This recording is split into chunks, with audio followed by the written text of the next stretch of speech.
your nation, your province, your southern Alberta. From the heart of Lethbridge, it's Bridge City News Weekend Edition with Jeanette Roche. Hello, thanks for joining us for a look at what made headlines this past week. Police in Vancouver say a suspect in a stabbing in the city's downtown on Wednesday morning died after being shot by police. Authorities say he died in a hospital, and the two victims were also taken in for treatment. Officers initially said several people were stabbed in the incident, but later said one person was stabbed in the hand while another suffered facial injuries. Video of the shooting shows police officers inside a 7-Eleven convenience store, first shooting a taser, then firing multiple shots at the suspect who was behind the counter when confronted by police. A warning now, the video you're about to see does contain content that could be upsetting to some viewers. Move over! Hang up! Move over!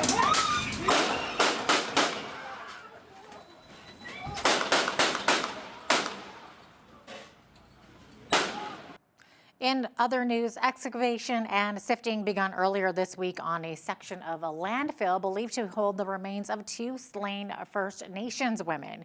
Manitoba Premier Wab Kinew says he was at the site when the first truck moved a load of refuse to where searchers are manually sifting through in the hopes of finding the remains of Morgan Harris and Mercedes Myron. I was there with two family members as we watched that first blue truck of landfill material come down to the search facility. And it is an intense emotion that you feel standing on that site with those families. So this is going to be a difficult stage. It could stretch on for a very long period of time. On a personal level, I hope that this search concludes quickly with the result that the families are looking forward to. And I hope that we can then move on to helping them walk through the next stages of their healing journeys and of grieving their loved ones who were taken from them in what are some of the worst crimes that we've ever seen in the history of our province. As the Canada-wide strike affecting mail and package deliveries hits the 3-week mark, Canada Post is looking over counter-proposals submitted by the union representing more than 55,000 postal workers. CUPW sent the government-appointed mediator the new documents, saying it's ready to get federal help again after Ottawa paused the mediation last week when both sides appeared too far apart to reach a deal. Federal Labour Minister Stephen McKinnon is again urging Canada Post and the union to get back to the bargaining table, but has so far resisted calls for the feds to step in. Deals, especially in perhaps even particularly this one, must be achieved through compromise. Canada Post is at an obvious pivot point in its history. Its business is its traditional letter business is under strain. It's looking for new commercial opportunities, and that means the employer and the union must work together on the way forward. The food processing corporation Cargill announced they'll be laying off around 8,000 workers, or 5% of its global workforce. Company officials have not said how many Canadians will be affected. Cargill has a number of locations across Canada, including BC, Alberta, Saskatchewan, and Manitoba. In a statement, CEO Brian Sykes says Cargill is streamlining operations to maximize competitiveness and deliver properly for customers. According to Bloomberg, the company's profits fell to under $2.5 billion this year through the end of May, and that is less than half of its record profit of $6.7 billion in the 2021-22 fiscal year. The majority of layoffs are expected to take place before the end of the year. A new report says food prices will be going up again next year. According to Canada's food price report, the average family grocery bill will increase by another $800 in 2025, or between 3 to 5%. That means a family of 4 can expect an annual food bill of close to $17,000 per year. Researchers expect commodities such as olive oil will drop, but other popular items such as beef, citrus, cocoa, and coffee will remain high. Beef prices have increased by 9.2% from 2023 to 24, according to Stuart Smith, agriculture professor from the University of Saskatchewan. The Canadian beef herd is the smallest it has been since the 1980s. The federal report also noted that just over 47% of Canadians chose food primarily for affordability, while around 25% choose it for nutrition. Customers who pay the lowest fare on Air Canada flights will soon be not allowed to bring carry-on bags on board. Canada's largest airline says beginning January 3rd, passengers who opt for its basic fare trips within North America and to sunny destinations will have to check duffel bags, rollers, and large backpacks for a fee. The airline also says lower tier customers will have to pay a fee if they want to change the seat assigned to them at check-in. That policy was implemented earlier this year before being suspended just 2 days later following traveler backlash. Well, Prime Minister Justin Trudeau blasted Jagmeet Singh and the federal NDP over not supporting his plan to send around 18 million working Canadians a $250 rebate. The NDP says the funds should go to seniors and people who are unable to work instead of just those who are working. Trudeau took aim at the NDP, criticizing them for not backing the plan when they're supposedly the party of workers. Seeing hardworking Canadians who get up, go to work every day, and make our economy and our communities successful, and recognizing them specifically that might not be benefiting from other programs and showing that we see them, that's what this is all about. So to see the NDP, which was supposedly the party of workers, turn its back on hardworking Canadians and say, no, we shouldn't be delivering this check unless we expand it massively, is not recognizing working Canadians for the challenges they're facing. A report by Canada's Auditor General says the Trudeau government gave out billions of dollars in loans to ineligible businesses during the pandemic. The Canada Emergency Business Account offered emergency loans of $40,000 to $60,000 to small businesses and forgave $10,000 to $20,000 of it if it was repaid by a certain date. In total, the program doled out $49.1 billion in loans to nearly 900,000 small business owners, many of whom did not qualify. Conservative leader Pierre Poilievre says he's willing to give up a couple of hours on Opposition Day in the House of Commons so that Finance Minister Chrystia Freeland can present the fall fiscal update. Poilievre says he will offer up the time on Monday so the Liberal government can tell Canadians whether it kept a promise to cap the federal deficit at $40 billion. The parliamentary budget officer is projecting the government will exceed its own fiscal guardrail with a deficit of $46.8 billion. A senior government official says delivering a fall economic statement less than 48 hours before a Bank of Canada interest rate announcement would be irresponsible and not a serious suggestion.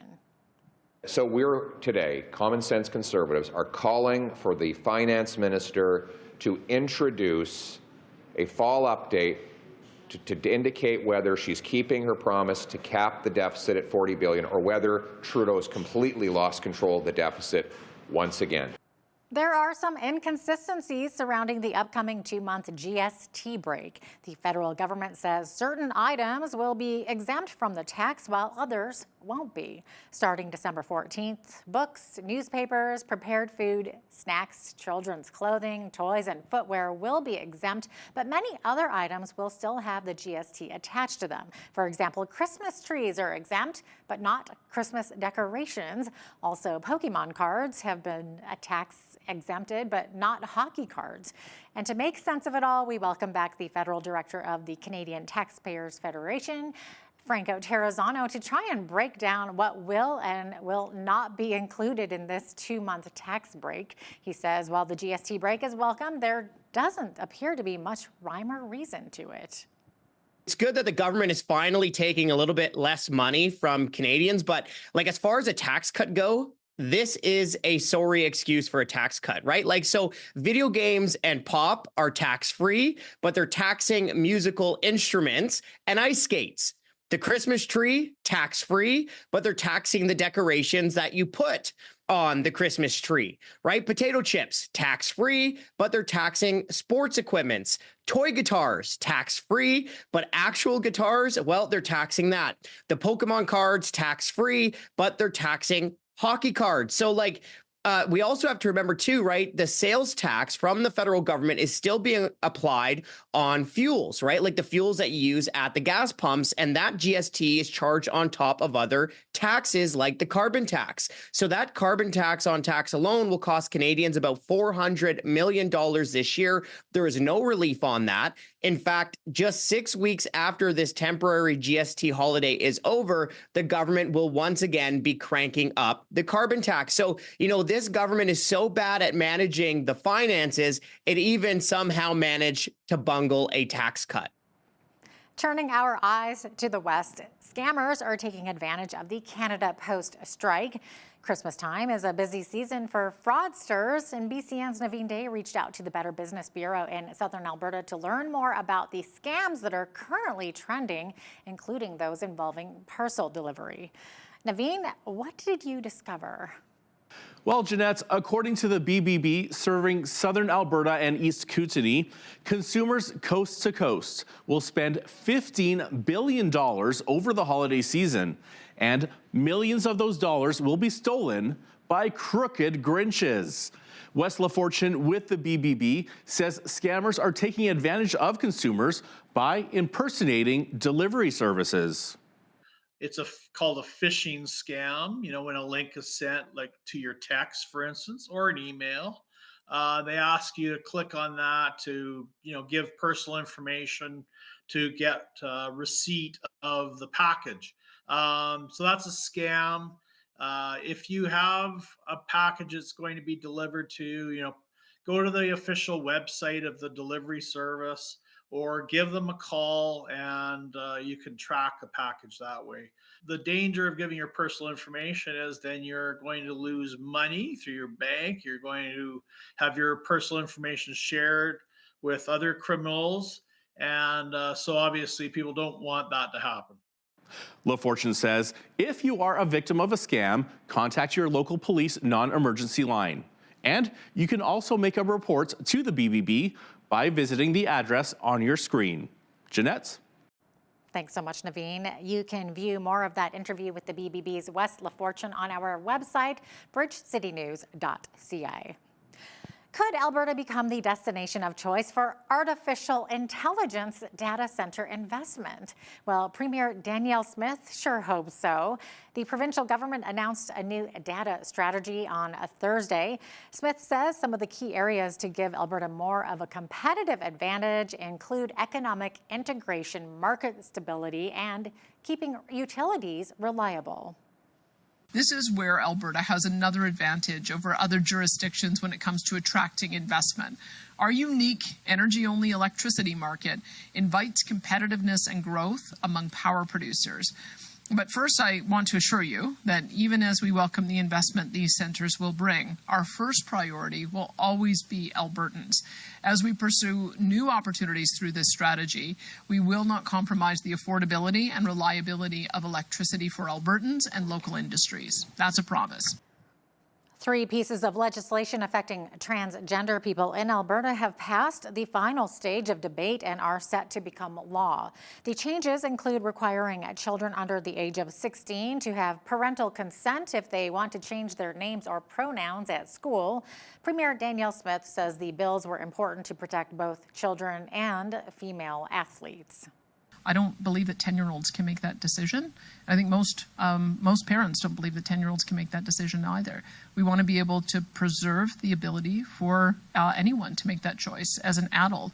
And that is why when you're 15 and under, the rules will be a little bit different than when you're 16 and over. And because 16 is that age where we believe that kids are beginning to understand the consequences of their actions. I find it very interesting that one of the debates that we were having on a different bill in the legislature, the NDP agreed that the brain is still forming when you're a child. In fact, it's still forming up until age 25. And so if you're going to make the argument that kids can't make certain decisions because they don't have high executive function and they don't understand the consequences all the way up to 25, you certainly can't argue that they should make these kinds of life-changing decisions at age 10. Groups within the LGBTQ plus community have already said they will challenge the legislation in court, calling it discriminatory. The Alberta Teachers Association weighed in on this topic. The group's president, Jason Schilling, says instead of the government overreach, parts of this legislation should have been left up to the school divisions themselves. We're addressing really specific, nuanced conversations between parents, students, their doctors, and their schools. And I think that this would have been best left to be held on a one-to-one basis and to let schools deal with these issues ourselves. I mean, we've been saying it, and then just recently the Alberta School Boards Association passed 2 resolutions, one saying that they did not want the opt-in to be coming into process. We have an opt-out process already within the Education Act that's working. Don't understand what we're trying to fix there. And school boards also asked to be able to deal with sexual orientation and gender issues on their own as a one-to-one basis as a school board to put in policy so that they can handle it that way with some dignity and some grace. To put in this wide-reaching sledgehammer-like legislation is really just meant to harm people. Schilling adds that many teachers are more concerned with class sizes and the need for resources and mental health support, and that these latest bills show the province is out of touch with what's happening in the classroom. Could citizenship and healthcare numbers be added to the Alberta driver's license? It's a concept that's being tossed around by the province. Our legislative reporter and correspondent for the National Post, Tyler Dawson, breaks it down, as well as the province introducing no-fault insurance. Here is Tyler now with BCN's Hal Roberts. So Alberta's going against the trend here a little bit, but I'm not sure why other provinces have dropped it. Although you can imagine a little bit of sort of paperwork inconvenience if people are acquiring citizenship in the middle of their driver's license period, and then they have to get a new one and pay the $100 or whatever. And so you can imagine it'd be a little bit annoying for some folks.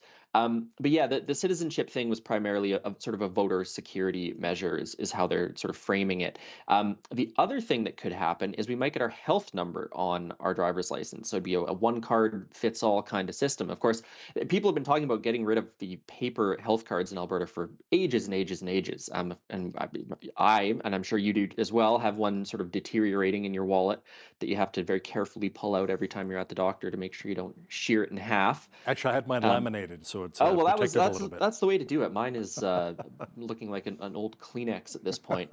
But there is apparently talk afoot to get those numbers on your driver's license. So you'll have one plastic card. It'll have everything you need. No decisions have been made on that front yet, but some possible changes down the road to the driver's license. Tyler, the Alberta government is also moving forward with a no-fault insurance system, but unlike British Columbia and Saskatchewan, it will not be publicly funded. Officials say in the long run, this will actually help bring down the cost of insurance here in Alberta. That's what they're saying. And in the short term, it's going to do the opposite. So the way it's going to work basically is for the next couple of years, the cap on insurance increases is going to go up. So insurance companies will be able to raise their rates by a little bit more next year and the year after.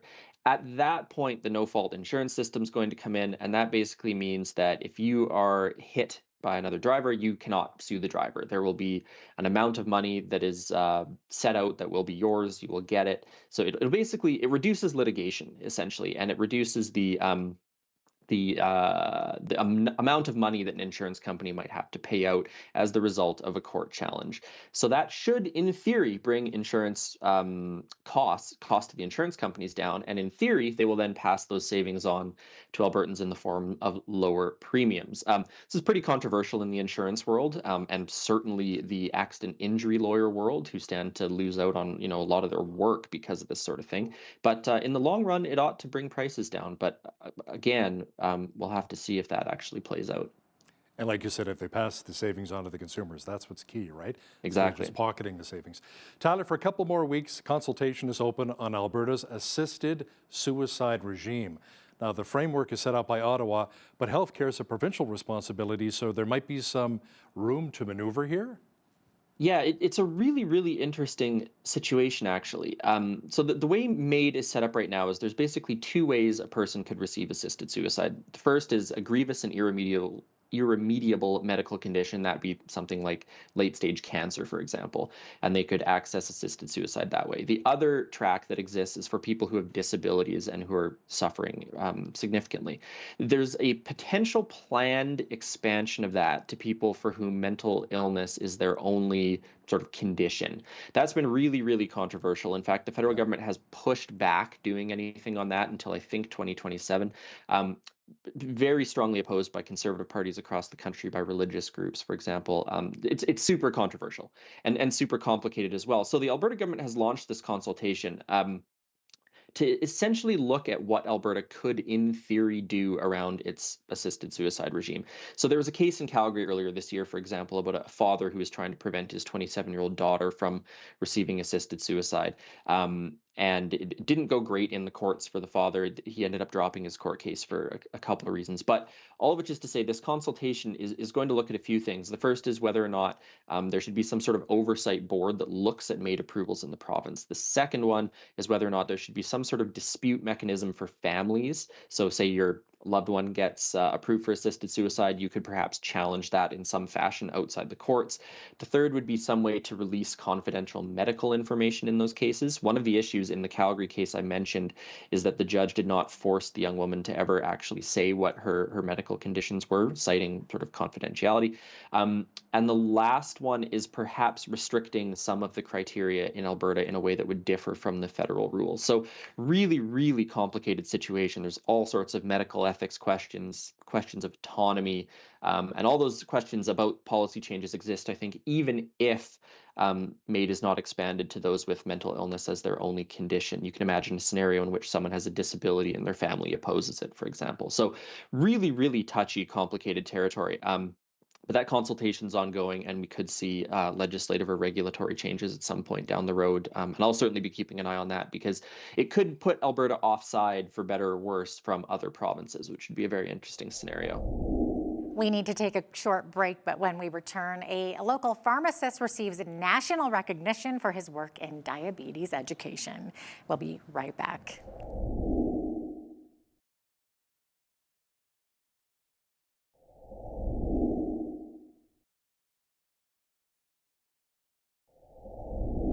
Well, many studies show that receiving diabetes education is an important part of diabetes care. As we hear in this next story from BCN's Naveen Day, a Lethbridge pharmacist recently received national recognition for his work helping those who battle this chronic disease. For diabetics, having a knowledgeable and talented diabetes educator makes managing the disease much easier. And one of the nation's top educators for diabetes lives right here in Lethbridge, and he has the hardware to prove it. Rick Siemens was recently recognized as Canada's 2024 Diabetes Educator of the Year. He says he felt honored when so many industry colleagues came forward to nominate him. Over the years that I've been doing this for a while, you get to know other colleagues in the diabetes world, and so I was kind of shocked about a couple of them took it out of their busy schedules to nominate me, and some endocrinologists and physicians wrote really nice letters of support. And then when I went to get the award in Halifax here just recently, standing in front of your peers, you kind of realize all the hard work you put in pays off sometimes, and you feel a little sheepish that you're accepting the award because you know how great they are.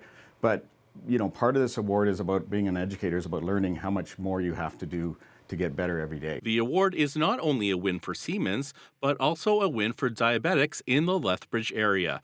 It only goes to one educator per year, and not many recipients across the nation have been able to obtain this honor. There might have been 2 or 3 pharmacists in the whole inception of this award that it was presented to, but certainly the first Lethbridge recipient. Lethbridge is my home, and I'm proud to bring it to Lethbridge.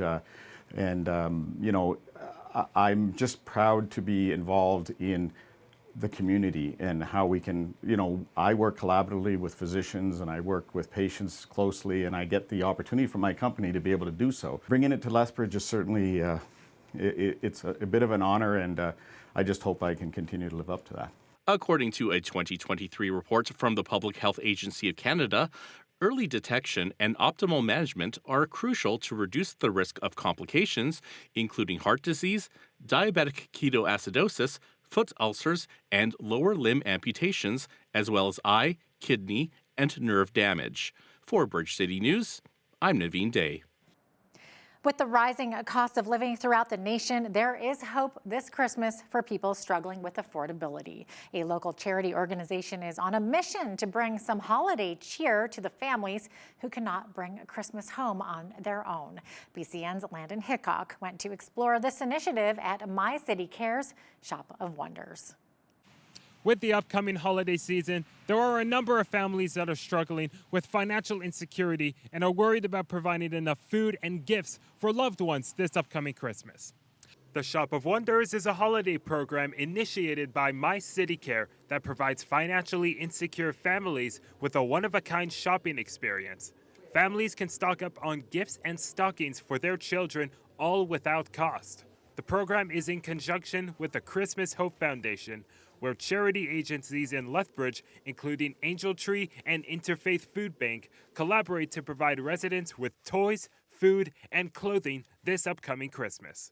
All of the donations come from either local businesses or local individuals who just are passionate about our programs and the way that we help people. And so, yeah, we couldn't do this without the support of our community. People give toys, people give cash contributions so that they can help us to be able to put on this program. This year, Shop of Wonders is able to reach 500 families and supply gifts for 1,400 children in the Lethbridge area.